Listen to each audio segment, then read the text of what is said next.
Right. Hey, welcome Hey, everybody. everybody to the January 25 uh, Men's Ministry Roundtable. My name is Warren. I'm one of the hosts for this roundtable experience. This is an opportunity for men's ministry leaders across the country to learn from one another, to share best practices, insights, breakthroughs, and challenges as we all work together to try to figure out how to better reach men and help them grow to be husbands, fathers, and leaders in all of our respective men's ministries. This is a round table, so you'll be learning and hearing from any man that wants to share. And today's topic is casting vision for your men's ministry. The beginning of the year is usually a time where we're thinking about our goals, dreams, plans, vision for the upcoming year, and probably trying to convince other people in our ministry or organization to get behind that vision, whether that's participation, financial support, leadership development, or some other type of expansion or growth to what God has laid on our hearts. So, with that, we're going to just open this roundtable up for you guys to contribute your thoughts or questions around this topic. How do we cast vision for our men's ministry? What's working, what's not working in 2025? So, anybody want to get us going? All right, I'm going to pull the trigger and call on a buddy, Scott Maudsley. Tell us a little bit about your vision for spiritual fathers and for Dads on Tap, and how you're trying to cast vision for that right now. Yeah, hey guys, Happy New Year. Getting ready for the ice and snow up here in Atlanta. It's coming in on Friday. So, it gets crazy here when we get that kind of weather. But honored to join you guys. And as Warren said, I've been a pastor for 30 years, primarily adult discipleship and small groups. Most recently here in Atlanta at 12 Stone Church, and a few years ago, just started recognizing that a lot of dads in my community don't or won't go to church. So we launched a community-based nonprofit called Dads on Tap to invite guys to come down to the local brewery and just learn how to become a better dad. God's opened some really cool doors through that. Through that work, got connected to Man in the Mirror, which is my full-time day job. Uh, which many of you are probably familiar with Man in the Mirror. Really going after how do we reconnect intergenerational discipleship. I think Chris Harper was here last time. I sat in a breakout at an event that Warren and I were at and listened to him talk about how the model of church in the early 80s really split generations apart and we've never recovered. It was just really fascinating. I learned a lot from him, but just how do we get older men, younger men in a room together, and how do we help them reconnect and learn and grow? So, spiritual fathers, we've got a resource that trains and some tools that help with conversations, but more importantly, we're just trying to figure out how do we get older men, younger men connected. We've learned a lot about what doesn't work and what some of the challenges are. I'll just say this, throw this out there. When Spiritual Fathers was launched 2.5 years ago, which was about a year and a half before I got to Man in the Mirror, there was a huge assumption made in our world that we'd spent 40 years training millions of guys, and there was this army of older men that were ready and prepared to take a younger guy underneath their wing, and that was a false assumption. Um, 90, it's probably not too strong to say that 95+% of the older men we're talking to never had an older guy in their life, so they've never seen it. Um, and they're intimidated by the idea of something called a spiritual father. And so, what we're doing these days is we're doing a lot more work, and I would say a lot more hand holding of older men to help them take some steps towards impacting and influencing younger guys. And it's playing out in a lot of different ways across the community through business and local churches. But it's a big problem, which makes it a great opportunity for the kingdom. And so, I think that's the biggest thing we're thinking about this year is how do we help older men embrace the opportunity that they have and live in the tension that Paul in Scripture talked about, where he said, the things I don't want to do, I do, the things I want to do, I don't do, right? That humility of, hey, we're in this together. And at the same time, he said, follow me as I follow Christ. So he had confidence that he was living in such a way that if you would follow his example, you could learn. And so, how do we help older men live in that rhythm, authenticity, but also a confidence that they have something to say? So, I don't know, Warren, if that was the Yeah, direction so we're supposed to go, but that's kind of what we're doing and thinking about. let me kind of volley back a question, and maybe that you want to answer it, or maybe some other guy wants to answer the question. But I think like everybody on this call would agree that the idea that older godly men should want to partner to mentor younger men to help pass on what they've learned as followers of Christ, like that should be a no-brainer, right? Um, but there's obviously some obstacles, some roadblocks that have made that not the layup that we all assume that it should be. So, maybe you can either talk specifically or other guys can talk more in general terms, but how do you identify what those roadblocks are and then cast vision in a way that it kind of, either builds a bridge over them or eliminates them or helps guys to realize, hey, it's worth pushing through whatever roadblocks you have in order to fulfill this vision that, that you're putting out there. Yes, I don't want to be the one talking the whole time. I'll give you 60 seconds of my personal experience. Uh, December of 2023, I sat down with a friend in the community who's a business owner, talked about spiritual fathers, and he said, "Man, I love the idea."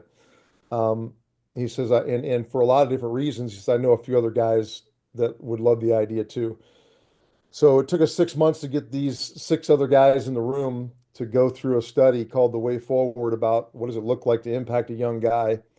And through our small group, it was great and it created a lot of tension. And honestly, we got done with our study and they were probably a little bit more apprehensive than they were before we started. Like, I don't know that even how do we go from here?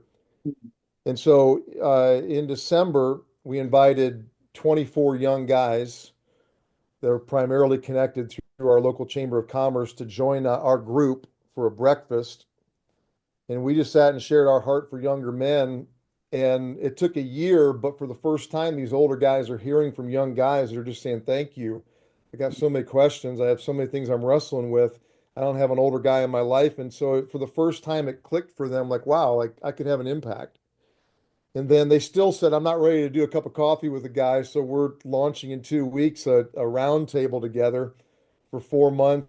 I'm going to kind of lead us through some conversations and then have them be table facilitators, but it was helping them understand the need and then giving them access to young guys to hear from them that they really want their impact, and then helping structure a way for them in a simple way to move forward with those young guys. So that'll take a year and a half, Warren. I think patience and discipline are the two things we're learning. And how do we help these guys take some steps and not assume that they're just going to figure it out on their own? So that's some of what we're doing.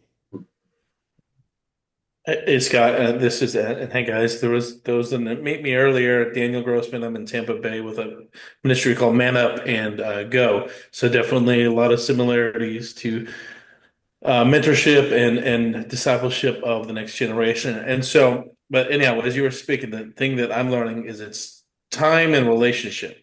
Time and relationship. Everyone wants to be the promise keepers overnight or even within 6 months, but it's time and relationship. And like you said, I sat down with this particular man and having a face to face, and then 6 months later, so it's consistent involvement in building relationships. Like we've got all the fancy technology to send out mass text messages and emails and all these things, and they're effective to some degree. But what's more than effective than anything is that face-to-face time, and then again multiplying that concept of relationship equity and the importance of it. And so that's what I'm kind of wrapping my mind around this year as I try to mobilize men in our community. That's great. Oh yeah, by the way, before I forget, Scott, I already emailed you. I'm looking, waiting. I got my S squad, which is similar. Anyway, we'll talk more. Absolutely. Look forward to it, That's man. awesome. Hey, I want to welcome a friend of mine named Jonathan Lewis. And Jonathan, maybe you can take a moment to share about Fathers for Fathers. But one of the things that struck me about vision when I was looking at your lovely face on this Zoom is the power of storytelling when it comes to casting vision. How have you seen that your ability to tell a story has helped you cast vision for the men in the ministry that you lead? Yeah, it's interesting. I was listening to Scott and Daniel. Like I feel like I'm your target audience. So I'm not in ministry and I'm not a theologian. I am a business owner, and I'm building an international business right now in the US and Canada with plans to expand to other parts of the world. And it's in the financial services world. So nothing to do with ministry other than I spent all my time wrestling rich people to the ground on their very distorted and broken worldview of money and the theology of it and who owns it. So that I actually think of that as my ministry, even though it's vocational. But I'm a man living in the 21st century, and my journey of masculinity started with a cultural Christian as a father who did get saved when he was 19, but grew up in a very abusive environment. And I had that father for 14 years who always struggled to trust God and take him at his word. And that was his legacy to me. And then I watched him drown in front of me in a very tragic scuba diving accident where, although I got him to the beach, I was not able to save him. And that kicked off a journey of homelessness, despondency, living in my car in a tent after my stepfather came on the scene in my late teens, to literally quoting an officer and a gentleman in the Canadian Armed Forces. I got no place to go. This is a warm bed and a hot meal, and I don't care what you do to me, I'm not quitting, which led to quite a bit of success in the armed forces, if you can call the Canadian Armed Forces armed forces. They certainly aren't anymore after Mr. Trudeau has done his good work for 10 years. But at the time, we actually had a respectable army that went wherever you guys went. And then I, forged into entrepreneurship and built something because I didn't want to live in my car anymore. And here I am now, 25 years later. And, I've had a wife who I got saved, and she didn't like it. She had an affair with one of my clients, took my kids, found myself, struggling, where the church had no understanding of how to help me navigate that. If anything, I became a pariah, whereas in the secular, I'm just one of the guys, let's have a beer, life sucks. But within the church, it was like, I may as well sit with my back to the wall in the last pew in Sinner's Row and be thankful that they still talk to me, even though she had the affair and I was like fighting to fight for my marriage and honor my vows. And thankfully, by the grace of God, I got shared custody of my kids, which in Canada, only 13% of the time do men get shared custody. And it was totally God's hand because the judge presiding got sick and I ended up with a Christian judge, which in Canada, finding a Christian is kind of like finding an Easter egg in June, long after Easter. And so it's been a real pilgrimage for me of fatherhood and fatherlessness. And I had no mentors other than Psalm 68:5 says, I'll be a father to the fatherless. And when I look back on my journey, I had all these men that God sent into my life who mentored me. And ironically, even though I wasn't a Christian, we're all Christians. And they're all forces of nature in my life, even now. And so I started Fathers for Fathers a year ago, a little more than a year ago, 15 months ago, because I was like, okay, who's going after these men? Like, there's no ministries for men in the churches. It's all women and young adults and children. And then we say the men aren't doing their job. They're not coming to church. They're not showing up. They're not leading their families. but we're not doing anything to help them, support them, or enable them to succeed. We're just browbeating them, and it's not like we're not getting enough of that out in the world. And so I really felt called by the Lord on a hike to build a parachurch, if you will, to be a stretcher bearer, an ambulatory service for men like me. And I mean, I hope we're advertising on Pornhub by the end of the year. So, like I am an evangelist. I learned a long time ago, entrepreneurship and evangelism are exactly the same. It's just who's your end target and how do you convert them? And so, this is a side hustle for me, if you will, although it's very consuming and I can't get over how much it's grown in 1 year. Most of what I'm excited about is we had 187 men give their lives to Christ in the first year of our ministry. And I would have never seen that coming. And look, I'm just excited to be connected with other guys that have a heart to go after the guys, because I was one of those guys. And I mean, the reason why I started this ministry is because I just didn't think there was anything out there. Like I read John Eldridge's books. Wild at Heart, in my opinion, was the only good one he produced. But it was like, okay, you've got a wound. I'm like, yeah, no kidding. I got a wound, but like, now what? Right. Like he's telling me what I already know. And, Well, let me jump in there. That's my just so story. we can give other guys an opportunity to speak in as well. But I mean, I think probably all of us were enraptured by that story, and just going, wow, here's a guy that's gone through so much, and yet he's still scratching and clawing for Christ. How can I get behind that guy? How can I be a part of what he's doing? And so I think it's a powerful example of story and how you can use your story or the story of transform lives in your ministry to help cast vision. I'm gonna call on my friend Gary, who's leading Impact Players in Seattle. Gary, one thing that I hear a lot, I wonder if you're hearing it a lot as well, is guys saying, "Hey, I really love what you're doing, but," and then there's some kind of reason why they, can't be involved, or it's just not their thing or whatever. But I guess my question is, how do you get guys to go from kind of thinking about this as like Gary's thing, like, oh, this is the Gary thing, to being like something like, I'm a part of this army of men in Seattle and we're doing this together. Any thoughts on that? Sure. And appreciate the thoughts of the other guys so far. I think, well, one is just empowering the leaders, like that I don't step over other leaders as they're leading guys or groups that we have going on. And I think to add to the conversation here was for me, and I've just been kind of hounding on it for the whole year, and I probably will just keep on hounding just for our leaders to understand, we have our vision statement, and it's inspiring men, but if we're not asking guys like the question, do you know how to really lead your family spiritually? Hmm.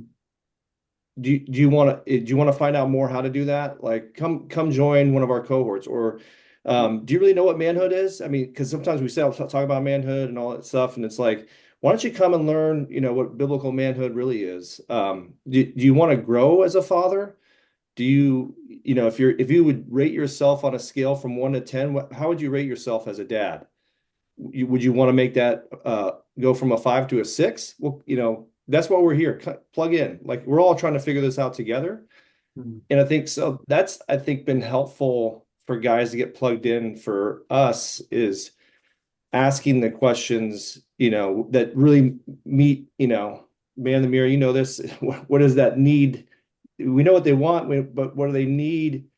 They need to know, what it is to be a dad, a father. So we're just kind of just keeping it back to the simple things for the men, so that they realize, like, okay, I'm going to this not because someone told me I had to go to it, or my wife told me I had to go to it, but I'm going to it because I actually want to grow in this role that I have as a dad or as a husband. So I mean, that's what makes it distinct. Like that's what makes men's ministry distinct from other things that are going on either in the church or maybe outside the church is we're specifically focusing on men growing in the things that God has called them to grow in. So that's how I think that I think the leaders are starting to kind of get that idea, but I think they need to own like why, because they go, yeah, I want to invite guys, but it's like, yeah, but you're inviting them to what? What are you inviting them to? Not just join a group of guys. Hey, it's cool, it's for fun, which is true, but for the meeting that need for them. So kind of pointing it out through that question. That's a good word. And Gary, one thing that stood out to me about what you just said is like asking them a question where they have to express what it is that they want, you know? And so, do you want to be a better husband? Yes. Do you want to be a better dad? Yes. You know, do you want to be a better follower, man of God? Yes. Okay. That's what we're all about. So you've come to the right place. This is what Right. it's going to take for you to get there. Instead of, you know, kind of like the stereotypical Father's Day sermon at church where it's like, you need to be a better husband, you need to be a better father, you need to be a better leader, and here's what you got to do it. Really, in, you know, bringing that out to Right. from them, you know, I think that that's a powerful insight. Right. And we want to invite them to the same journey that we're on. Not, hey, I Yeah, have it all figured out. I'll tell you how to do it. It's come join us as we're trying to figure this out together. yeah. And guys will see, different guys that have it figured out. And it's the impressive part, and Warren, some of the young guys that have been involved in Impact going, I just know I need to be around other godly men. And so I really enjoy being around older guys. It's like pretty rare, but it's pretty awesome. But they're seeing that they realize, hey, I'm married now, but I haven't had kids, and so, but I know it's coming, so I better start figuring it out. Chris, Mike, Dean, do you guys have any insights on casting vision, how to inspire men towards the vision that God's laid on your heart or for your ministry? Yeah, I'll share a couple of thoughts. One is, and this I love listening to all you guys talk. Uh, the Great Commission, I start with verse 17 when I try to read it to men, because verse 17 reminds us that some doubted, and not just Thomas, right? So there's got to be more than one. We don't know who it was, but maybe two, maybe more. But what I remind men before we get to the red letters is Jesus didn't say, you guys go figure it out and then come back and join us, whoever you guys are. And I think for most men that blows their minds that Jesus invited men he didn't have it figured out to join him in this great commission. So I think that tapping into the fears that men have with, hey, that doesn't preclude you from being a part of the great work of the kingdom. I'm old enough to remember when you actually had to ask a girl to the prom without signs and selfies and Instagram and videos. And I remember this is how when I speak to men about this conversation, I'll say for a lot of us who are older, we're like the guy asking a girl to the prom, we're afraid of getting rejected. The girls are afraid of not being invited. So we have this standoff between men that are older and men that are younger. The younger men are afraid that they're not going to be mentored, disciple. The older men are afraid that they've got nothing to offer. So we have this standoff. So creating conversations and setting the table for men to talk about these things. We, at our men's retreat, we had about 300 men that would gather once a year at Forest Home in California. And every one of them had a dot, a colored dot that showed you what decade you were, whether you were in your teens, 20s, 30s. And so every session we would say, get with five other colors and answer this question. We forced them into basically generational conversations, and then we had them pray for each other. And it shaped the culture of our church by creating environments like that. But I think for men, for me, casting vision means reminding them that God includes the men who don't have it figured out. Hmm. I love that. That's great. Mike, how about you? Any insights on casting vision? Yeah, I mean, I always like I love what I'm hearing here and taking it back to the big story, the grand story of Scripture, thinking about it in the framework of creation, fall, redemption, restoration, and allowing space for imagination in that. Like, how are we created? How have we fallen from that how is Christ's work of redemption at play, and what does a restored fatherhood, what does a restored manhood look like? And that imagination can then cause some great conversation spurring on from there. Hmm. Yeah, so give them a bigger picture, a bigger story than just my ministry or your group, but Isn't that we're what Robert Lewis would used to call transcendent vision, right? In the original cult classic version of men's fraternity was, men need a transcendent vision. And I think that's so key when men see that God has a plan to include them in their blemishes and imperfections, that changes a lot of men's lives. Yeah, I'm glad you mentioned that, Chris. And I'd love to just maybe take a couple minutes to see if anybody has any thoughts about how do you cast vision to the man that kind of feels like he doesn't measure up. He's disqualified. He's not good enough for this job. I could never be a leader. I could never do this because if you knew what I've done or my past, then you would never want me. So, like, what would you say to that guy in terms of trying to cast vision for him to say, hey, God's not done with you. God's got a plan. How would you speak that vision into his life? I really love 2 Timothy 2. In verse 1, we typically jump to verse 2 because, that's the discipleship command from Paul.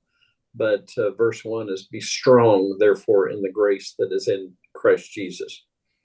And, I think our great need is to help men understand that the grace of Christ is enough for them.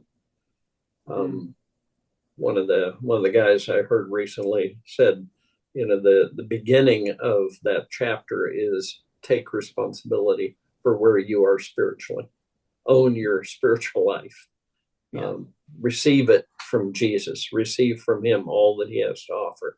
And then verse 2, then you have something to pass on. And so growth in that sense, discipleship is a 2-cycle engine. It begins when a man understands that God has sent his son for me.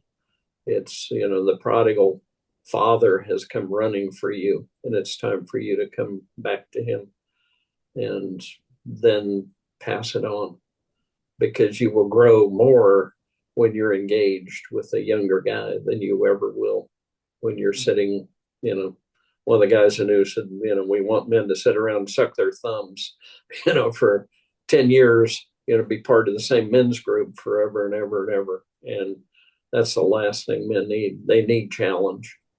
They desperately need challenge. Good word, Dean. Thank you.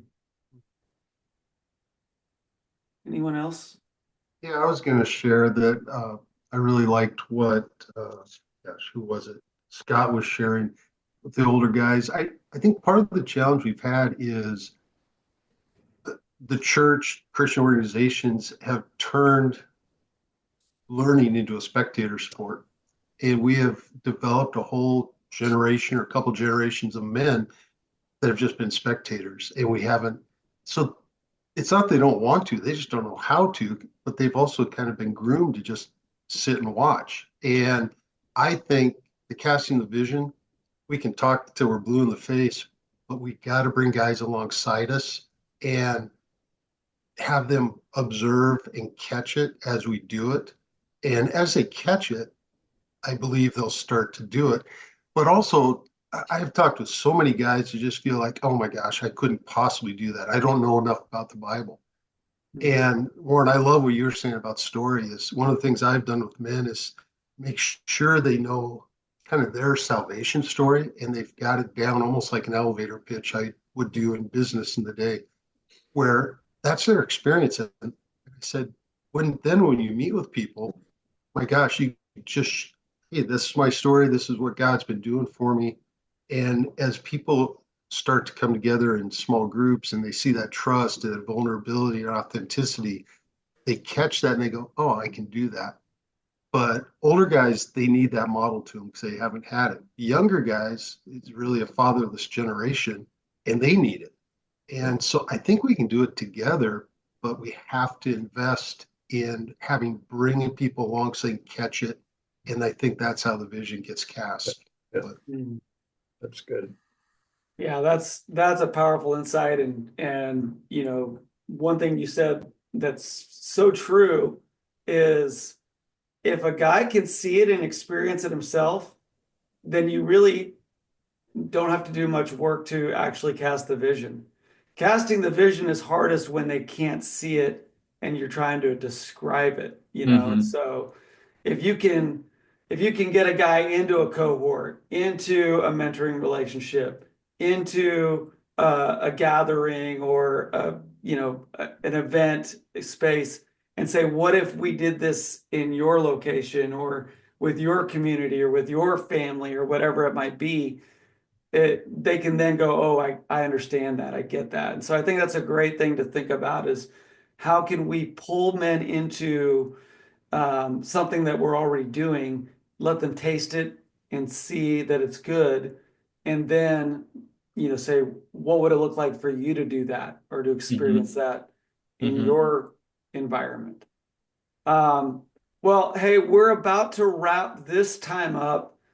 Are there any just final thoughts, burning nuggets that you guys would like to share before we wrap this up and then just open it up for some sharing and conversation?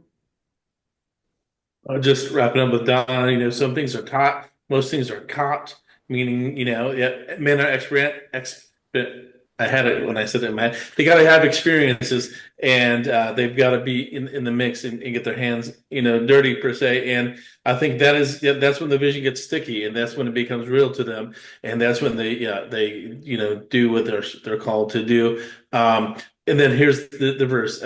He that reads the vision, write down the vision. Yeah, write down the vision. But then he that reads it can then run with it. And so it's a matter of putting it into action and having opportunities for men to put the vision into action. I think you're going to see your 2025 visions in action then.